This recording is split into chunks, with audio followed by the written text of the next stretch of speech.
Hi, everyone. I'm Elaine Quijano. It's good to be with you. Thanks for joining us. The Trump administration hosted leaders from the United Arab Emirates, Bahrain, and Israel for the signing of an agreement aimed at normalizing relations in parts of the Middle East. The president also took the opportunity to criticize Joe Biden. During an hour-long interview on Fox News this morning, Mr. Trump acknowledged the accords are part of a broader diplomatic effort to push Palestinian leaders into negotiating a peace deal. He justified the decision to stop aid until the Palestinians are, in his view, nicer to the U.S.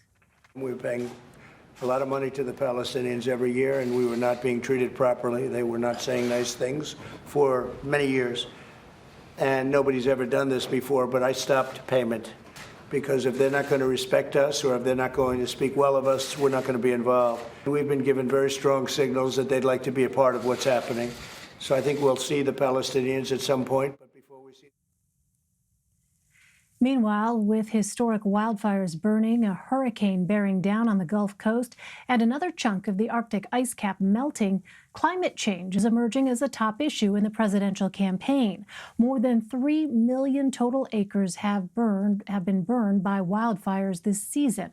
On Monday, NOAA, the National Oceanic and Atmospheric Administration, announced the Northern Hemisphere saw its hottest summer on record.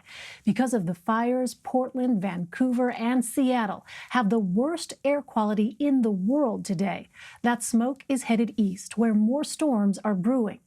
Hurricane Sally is expected to make landfall on the Gulf Coast Wednesday morning.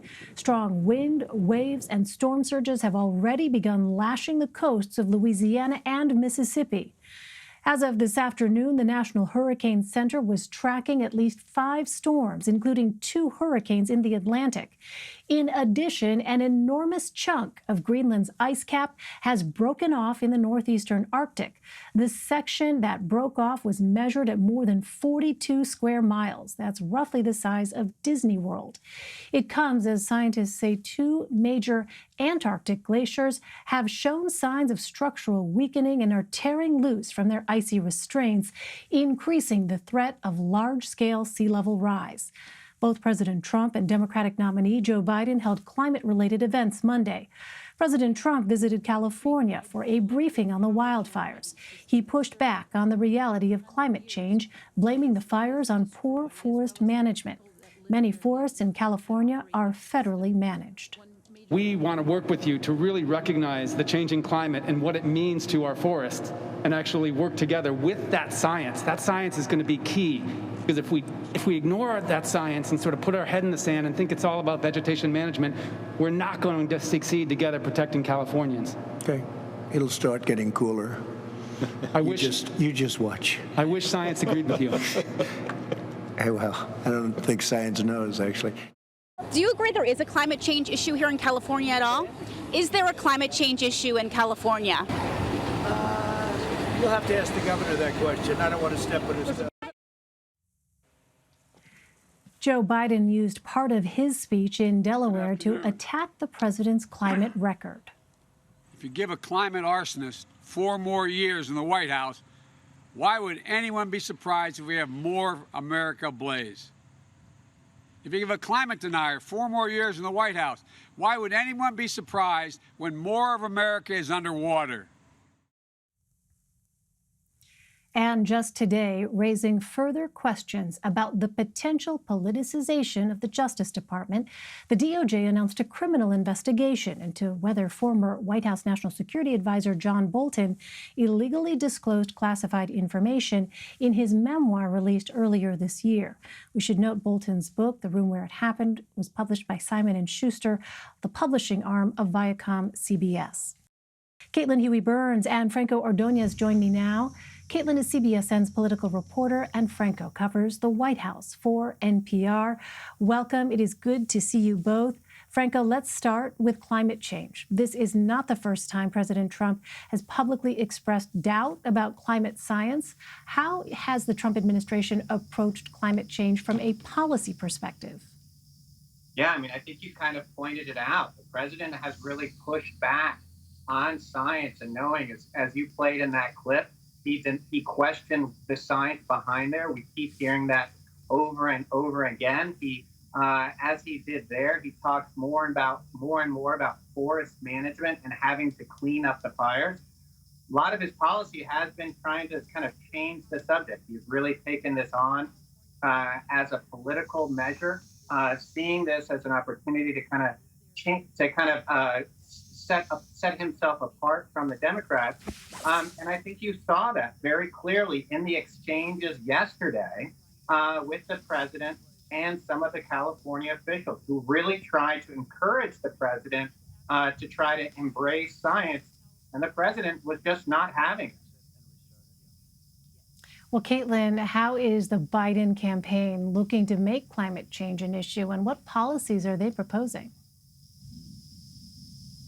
Well, the biggest policy they put forward is that they want to transform the power sector to carbon-less emissions by 2035.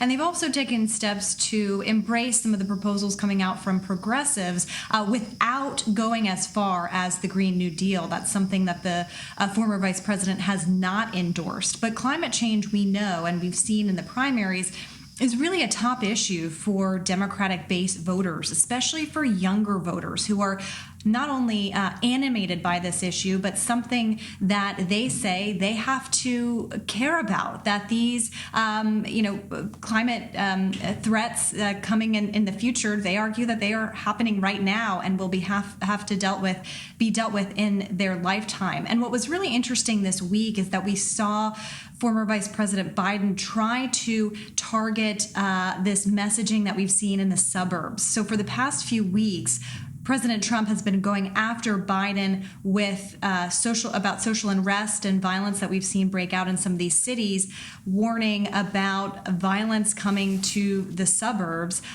Here this week, we saw Biden try to flip that script and say that climate change is going to be a threat to these suburbs. Wildfires, he said, how many suburbs will be burned by wildfires? That's what Biden said yesterday during that campaign event. He's also been talking about hurricanes and other big events that we've seen over the past several days. So this is an issue that is really critical for the Democratic base, and also an issue where Biden hopes to target beyond that base and kind of flip the attacks that he's been receiving from President Trump.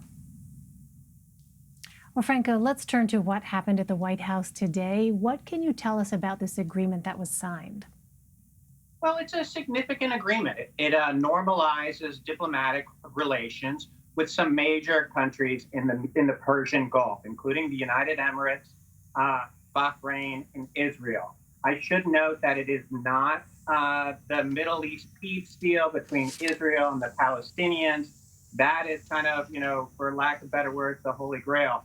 This is not that. This does not end a conflict. This does not end any type of fighting, but it is significant in what it does do in kind of establishing more normalized relations. What it appears to be is that the president of the United States is trying to kind of take a different approach to peace in the Middle East. At first, like many presidents before, trying to push first an agreement between the Israelis and the Palestinians, and trying to bring that first, get that done. What looks like he's trying to do now is trying to get all the other countries around the Palestinians to kind of come first, and then say, hey, the Palestinians want to be the only Arab nation public that is not joining this group. There's no question, though, that this is a win for Israel. For example, it definitely raises their profile in the Middle East, their leverage. And it's also a big win for President Trump. I mean, we're less than 2 months from the election. This is a major foreign policy win. You had this major event at the White House today, controversial because of the lack of social distancing, but still a major foreign policy win at a time where there's been just a lot of bad news for the president and the White House because of the coronavirus, the economy, and the social unrest. So, Caitlin, with this being a big foreign policy win, as Franco says, how has the Trump campaign been trying to capitalize politically on these agreements? Well, this is something that they're certainly playing up, and something that they believe speaks to kind of promises made, promises kept, and portrays a sense of strength and achievement for the Trump administration's national security and foreign policy achievement, I should say. And it was really interesting to see the designed pomp and circumstance at the White House today. That's also an effort to send a message, particularly notable that Franco mentioned, the lack of social distancing. This is a White House and administration and a re-election campaign that has largely been operating in a world in which the pandemic is kind of behind them. So they have these events at the White House. They've been having campaign rallies designed to send this direct message about what they believe are achievements, while not acknowledging the pandemic, which you could argue is a big national security threat as well. So this is a direct message coming from the campaign, and something that they think will not only speak to the base of their party and keep them engaged, but also, again, trying to speak to those reluctant Republican voters, those voters who may have fallen off the wagon in 2018 or have been reluctant to say that they support Trump. These kinds of things speak to maybe those more traditional Republicans they want to bring back into the fold. Well, Franco, we mentioned this earlier, but what more can you tell us about the DOJ's announced criminal investigation into former National Security Advisor John Bolton?